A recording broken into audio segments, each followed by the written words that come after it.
அன்பர்களே வணக்கம்.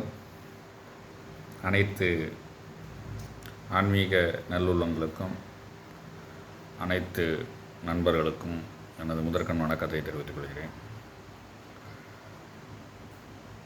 இப்போ என்ன காரியத்தை குறித்து இப்போ நான் பேச இருக்கிறேன் அப்படின்னா, தமிழகத்தில் பொதுவாக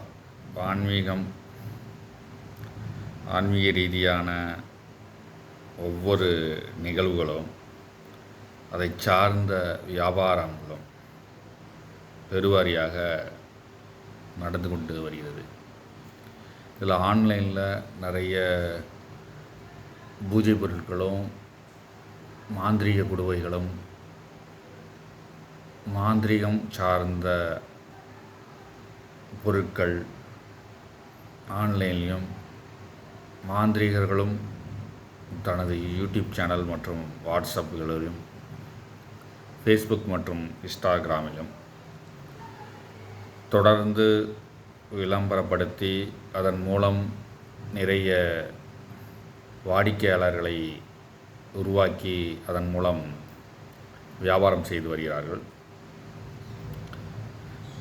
பொதுவாக இந்த காரியங்களில் பார்த்திங்கன்னா, மனிதர்கள் ஏதோ ஒரு வகையில் தான் முன்னேற வேண்டும், எதை தின்னா பித்தம் தெளியும் அப்படிங்கிற நோக்கத்தோடு மனிதர்கள் வாழ்ந்து கொண்டிருக்கிறார்கள். பிரச்சனைகளுக்கு காரணம் பிரச்சனை நம்மளிடத்திலிருந்து தான் பிரச்சனை உருவாவதற்கு காரணம் என்ற ஒரு தெளிதல் இல்லாமல் எல்லாத்துக்கும் காலங்களும் நேரங்களும் இறைவனையும் குறை கூறி அதிலிருந்து மீண்டெழுவதற்கும் நிறைய யுக்திகள் மூலயமா இருக்கக்கூடிய அந்த பிரச்சனைகளிலிருந்து மீள்வதற்கு ஏதாவது ஒரு பொருளை, ஆன்மீக பொருளை வீட்டில் வாங்கி வைக்கலாம், அதன் மூலம் நமக்கு விடுதலையோ பிரச்சனையிலிருந்து தீர்வோ கிடைக்கும் அப்படின்னு நினைத்து நிறைய நண்பர்கள் இந்த மாதிரி காரியங்களை செய்கிறாங்க. ஆனால் அந்த பொருட்கள் வியாபாரம் பண்ணவன் எப்படின்னா அவன் பெரிய ஆளாக தான் இருக்கான். ஆனால் அந்த பொருளை வாங்கி வைக்கிறதால எந்த பிரச்சனையும் தீரப்போகிறது கிடையாது. மாறா இந்த பிரச்சனை எங்கேருந்து தொடங்குனுச்சு, அந்த பிரச்சனைக்கு மூல காரணம் என்ன, அதை எப்படி தீர்க்கணும் அப்படிங்கிற விஷயத்தை தான் நம்ம அணுகணும். அதை தவிர்த்து பொருட்கள் வீட்டில் உட்காந்துட்டு பார்த்திங்கன்னா சம்பாதிக்காமலே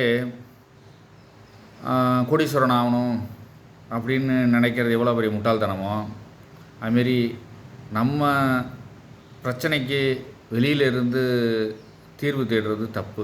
நம்முள்ள இருக்கக்கூடிய பிரச்சனைக்கு நம்மளிடத்திலிருந்து தீர்வை தேடுவது நல்லது.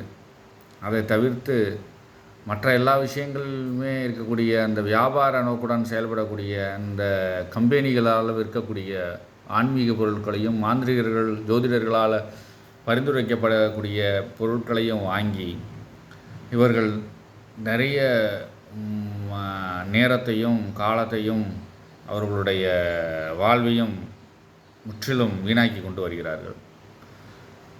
ஆன்மீகத்தில் கூறக்கூடிய விஷயங்கள் பூஜை புனஸ்கார விஷயங்கள் இது செய்யுங்க, இறைவனை வழிபடுங்க அப்படின்னு தான் சொல்லியிருக்காங்களே தவிர, இந்த பொருட்கள் இப்போ குடுவை அப்படின்னா மாந்திரிக குடுவங்கன்னு விற்கிறாங்க, யட்சணி குடுவன்னு விற்கிறாங்க, மற்ற தனங்கள் சேருவதற்கான குடுவைன்னு சொல்லி விற்கிறாங்க. இதில் சுரக்குடுவை வேற வச்சு பெயிண்ட் அடித்து அதில் கலர் கலராக மணியை கட்டி விற்கிறாங்க.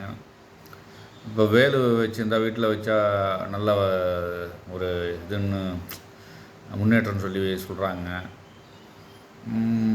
இது நிறைய பொருட்கள், இந்த கிரீன் தாரா, அப்புறம் இந்த சீன வாஸ்து பொருட்கள், இந்த குபேரர் சீன வாஸ்து விஷயங்கள் இருக்கக்கூடிய குபேரர், இந்த அழுக்குமுட்டை கிழவருடைய அந்த சிலை, இந்த மாதிரியான பொருட்கள்லாம் வீட்டில் வச்சு இதன் மூலம் நமக்கு செல்வம் பெருகும் அப்படின்னு சொல்லிட்டு முட்டாள்தனமான ஒரு காரியங்களை இதை ஜோதிடர்களும் சரி மாந்திரிகர்களும் சரி மற்றபடி ஆன்மீக சொற்பொழிவாளர்களும் ஆன்மீகத்தை ஒரு வியாபார நோக்குடன் அணுகக்கூடிய நபர்களும் இதை மக்களை ஏமாற்று விதமாக கூறி வருகிறார்கள்.